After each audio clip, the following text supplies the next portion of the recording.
শ্রী শ্রী স্বামী স্বরূপানন্দ পরমহংসদেব বাবামণি শান্তিপূর্ণ জীবনযাপন সম্পর্কে বিভিন্ন মৌলিক দিক দিয়ে আলোচনা করেছেন।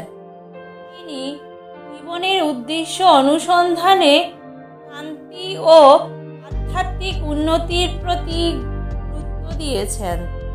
তার মতে শান্তিপূর্ণ জীবন কাটানোর জন্য কিছু মূল নীতি অনুসরণ করা একান্ত প্রয়োজন। নিরন্তর আত্মস্মরণ।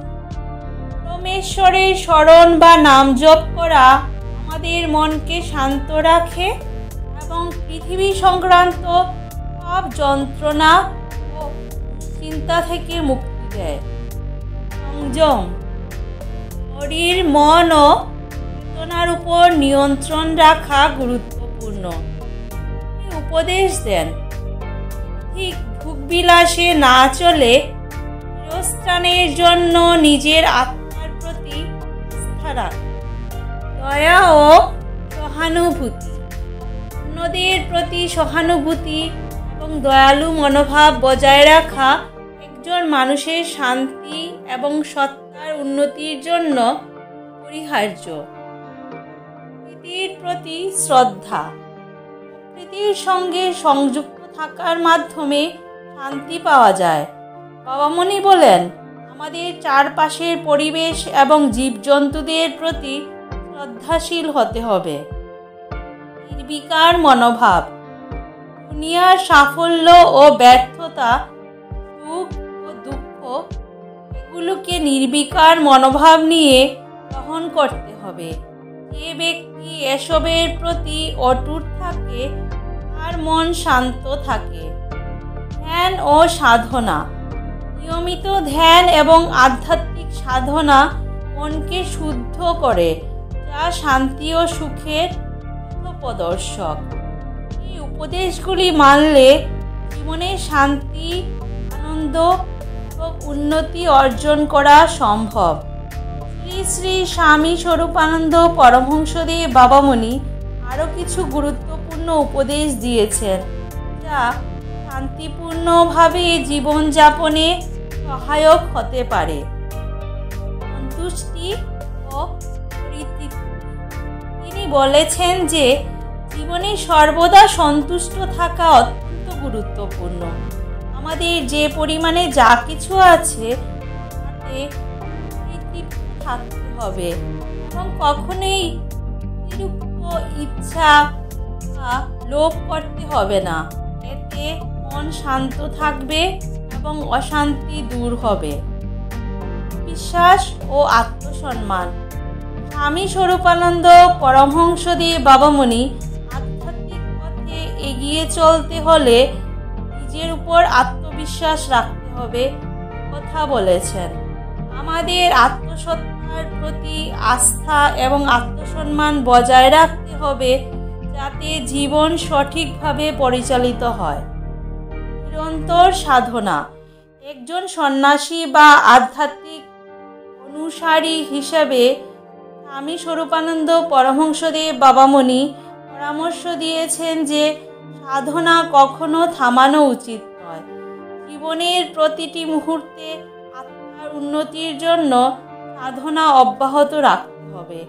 এই সাধনা মনকে শান্ত ও স্থির রাখে এবং মানুষকে আধ্যাত্মিক উচ্চতায় পৌঁছায়। ধৈর্য ও সাহস। জীবনে অনেক বাধা আসবে, কিন্তু ধৈর্য এবং সাহস বজায় রাখতে হবে।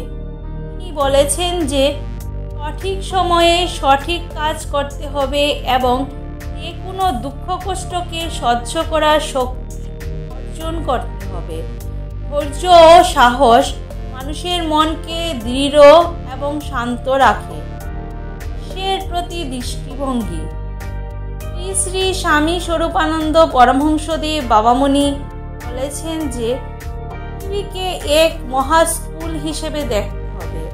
এখানে আমরা আত্মজ্ঞানে পৌঁছানোর জন্য পরীক্ষা দিয়ে যাচ্ছি। তাই সকল পরিস্থিতি, সমস্যা বা দ্বন্দ্বকে একটি শিক্ষা হিসেবে গ্রহণ করতে হবে। স্বাধীনতা ও মুক্তি। বাবামণি বলেছেন যে বাস্তব শান্তি তখনই আসবে যখন আমরা বাইরের জগৎ থেকে স্বাধীন হব। আমাদের মনে বাইরের প্রভাব কমিয়ে নিজস্ব দৃষ্টিভঙ্গি এবং শান্তি প্রতিষ্ঠিত করতে হবে। মনকে নিঃস্বার্থভাবে স্থিতি ও শান্তিতে রাখতে হবে। ধর্মানুশাসন। শ্রী শ্রী স্বামী স্বরূপানন্দ পরমহংসদেব বাবামণি ধর্মীয় জীবনের প্রতি গভীর শ্রদ্ধা রেখেছেন। তিনি বিশ্বাস করতেন যে ধর্মীয় অনুশাসন যেমন শুদ্ধ জীবনযাপন, সৎকর্ম এবং আত্মস্মরণ মানুষের মধ্যে শান্তি সৃষ্টি করে। ধর্ম আমাদের নৈতিকতা, সততা এবং মানবতার দিকে পরিচালিত করে। এই উপদেশগুলো অনুসরণ করলে এক ব্যক্তি শুধু শান্তিপূর্ণ জীবনই কাটাতে পারবেন না, বরং তার আত্মার উচ্চতায় পৌঁছানোর সম্ভাবনা তৈরি হবে। শ্রী শ্রী স্বামী স্বরূপানন্দ পরমহংসদেব বাবামণি আরও কিছু অতিরিক্ত মূল্যবান উপদেশ দিয়েছেন, যা শান্তিপূর্ণ জীবনযাপন এবং আধ্যাত্মিক উন্নতির জন্য প্রয়োজনীয়। অহংকারের পরিত্যাগ। তিনি অহংকার, গর্ব এবং অভিমানকে জীবনের অন্যতম প্রধান বাধা হিসেবে গণ্য করতেন। অহংকারের কারণে মানুষ তার অন্তরে শান্তি হারায় এবং আত্মবিশ্বাসের পরিবর্তে সংকটের মধ্যে পড়ে। তিনি পরামর্শ দিয়েছেন যে অহংকারকে পরিত্যাগ করে নম্র ও বিনয়ী হতে হবে, যা শান্তি ও সুখের দিক নিয়ে আসে। সহযোগিতা ও সম্প্রীতি। বাবামণি বলতেন, সমাজে শান্তি প্রতিষ্ঠা করতে হলে সহযোগিতা ও সম্প্রীতির মনোভাব তৈরি করতে হবে। সবাইকে একসাথে কাজ করার সুযোগ দিতে হবে এবং ব্যক্তিগত দ্বন্দ্ব ও বিরোধ দূর করতে হবে। একটি পরস্পরের প্রতি শ্রদ্ধাশীল পরিবেশ শান্তিপূর্ণ জীবনযাপনের জন্য অত্যন্ত গুরুত্বপূর্ণ। কষ্টকে জীবনযাপনের অংশ হিসেবে গ্রহণ করা। তিনি জীবনের দুঃখ, কষ্ট ও সমস্যাগুলিকে মেনে নেওয়ার জন্য উপদেশ দিয়েছেন। দুঃখ, দুর্দশা জীবনের অনিবার্য অংশ, তবে তা স্থায়ী নয়। এগুলোকে অস্থায়ী বলে মেনে নিয়ে আমাদের জীবনযাপন এবং মনোভাব পরিবর্তন করা উচিত। সময়ে ঈশ্বরের প্রতি বিশ্বাস ও ভরসা রাখার পরামর্শ দেন বাবামণি। আধ্যাত্মিক শিক্ষা। স্বামী স্বরূপানন্দ পরমহংসদেব বাবামণি আধ্যাত্মিক শিক্ষাকে জীবনের মূল ভিত্তি হিসেবে গ্রহণ করতেন। তিনি বিশ্বাস করতেন যে শুধুমাত্র ভৌতিক জ্ঞান নয়, আধ্যাত্মিক শিক্ষা মানুষকে জীবনের আসল উদ্দেশ্য বুঝতে সাহায্য করে এবং তার মধ্যে শান্তি ও পরিতৃপ্তি এনে দেয়। মন্দির ও আধ্যাত্মিক স্থানগুলিতে সময় কাটানো। তিনি আধ্যাত্মিক স্থান, মন্দির বা সাধু সন্তদের সান্নিধ্যে সময় কাটানোর পরামর্শ দিয়েছেন। এর মাধ্যমে মন শান্ত হয় এবং মানুষের আধ্যাত্মিক জ্ঞান ও আধ্যাত্মিক অবস্থান গভীর হয়। তার মতে এসব স্থানসমূহ আধ্যাত্মিক উন্নতির জন্য সহায়ক। বিশ্বনাথের প্রতি নির্ভরতা। শ্রী শ্রী স্বামী স্বরূপানন্দ পরমহংসদেব বাবামণি ঈশ্বরের প্রতি দৃঢ় বিশ্বাস রাখার উপর জোর দেন।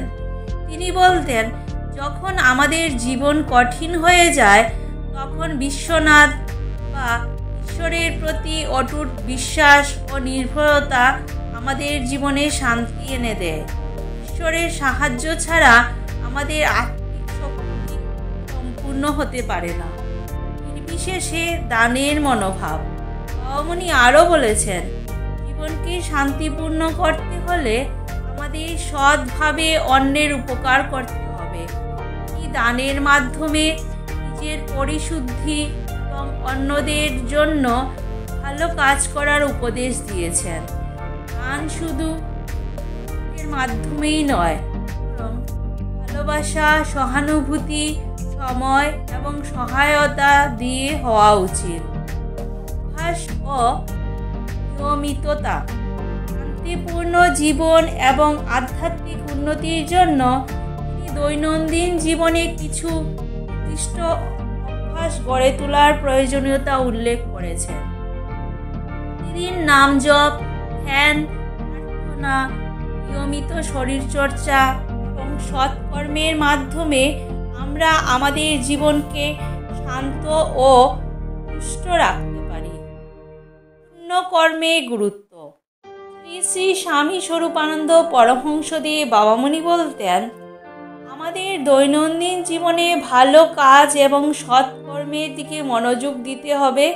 প্রতিটি সৎকর্ম আমাদের আত্মাকে শুদ্ধ করে এবং আধ্যাত্মিক শক্তি বাড়ায়, যা পরবর্তীতে জীবনে শান্তি ও প্রশান্তি এনে দেয়। এই আরও অতিরিক্ত উপদেশগুলো মানুষকে জীবনে শান্তি, সুখ প্রতিষ্ঠিত করতে সাহায্য করবে। তাদের আধ্যাত্মিক সাধনার মাধ্যমে মানুষের মন ও চেতনা শান্ত থাকতে পারে এবং জীবনে সত্যিকারের শান্তি আসবে। শুরু থেকে শেষ অবধি আমার এই ভিডিওর পাশে থাকার জন্য আমার সকল বন্ধুদের জানাই অসংখ্য ধন্যবাদ। আপনারা সবাই ভালো থাকবেন, সুস্থ থাকবেন। আবার কথা হচ্ছে পরবর্তী ভিডিওতে। ততক্ষণ আপনারা সবাই আপনাদের খেয়াল রাখবেন আর ভালো থাকবেন। ধন্যবাদ।